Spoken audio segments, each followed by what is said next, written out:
I'm Edie Lush. I'm here inside the Hub Culture Studio. It's Davos 22. Jeanne Bourgault, president of Internews, thank you very much for joining us. So you've got a big job at the moment, helping support journalists in a lot of places that have changed very rapidly, very quickly. Tell me, first of all, what's on your mind, first of all? Yeah, well, Internews is really dedicated to building local media where it struggles to exist around the world and currently working in over 100 countries. But in the last year, we've really been challenged with our partners, supporting our partners in places like Myanmar, Afghanistan, and Ukraine, which have all had really, really dramatic transitions and really, really big challenges for local journalists in those places.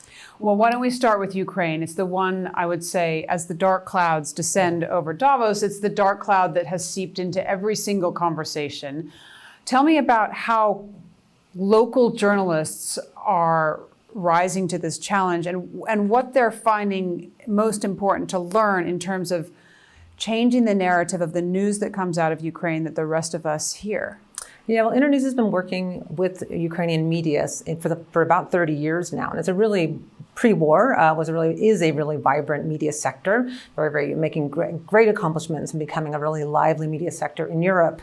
The war has challenged journalists who may have been community journalists or national journalists to become war journalists. All of them have, in a second became war correspondents. So there's been an outpouring. Job.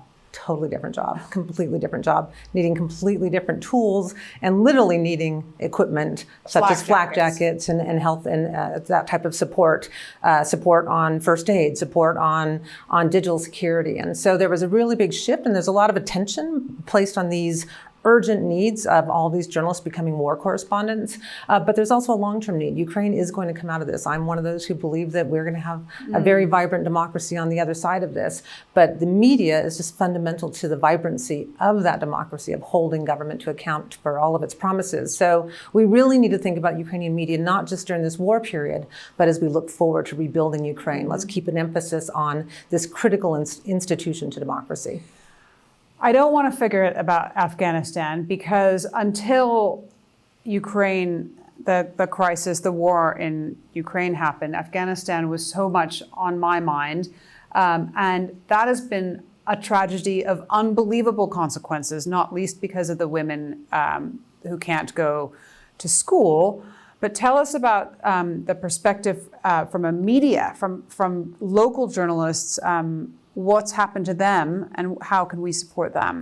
Yeah, it is a real tragedy, and it doesn't have the bright spot that we're looking at with Ukraine, where we see a bright future. It is truly tragic.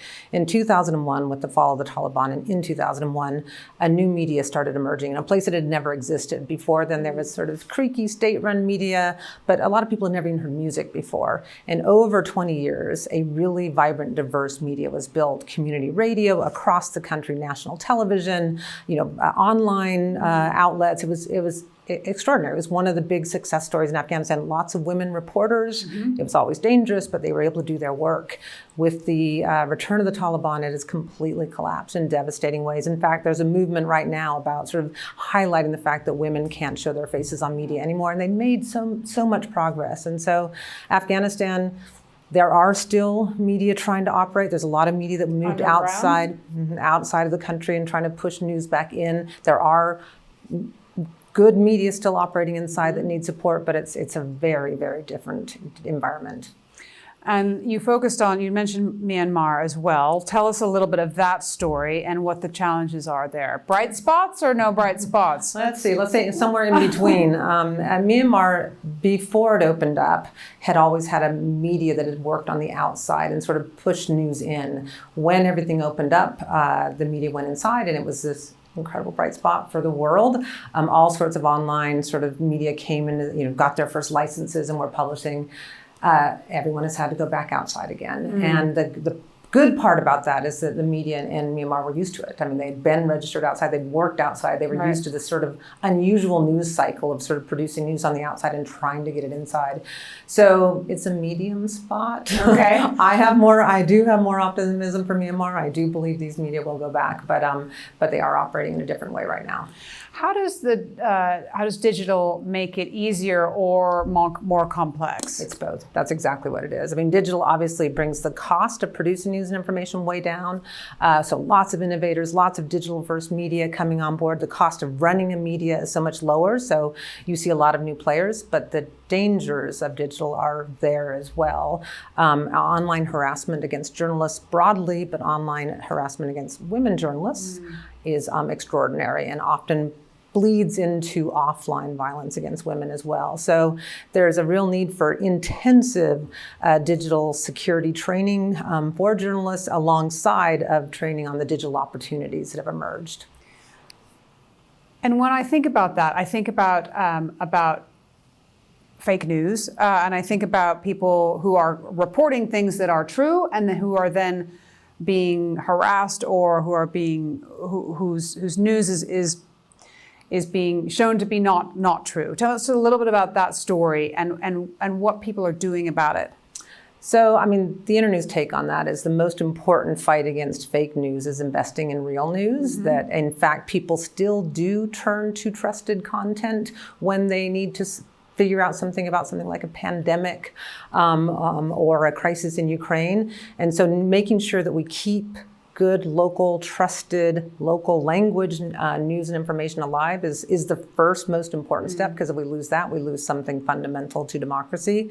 And it's facing, even pre-COVID, the economic challenges for the industry have been dramatic and caused a real collapse in the industry. COVID has only exacerbated that. So we have this weird cycle of news and information being all the more important to people, but facing even greater economic challenges. But that's our first line of attack. There's a lot going on when you study fact checking and different types of things like that to try to highlight it. There's lots of controversy with that about whether it works or doesn't work.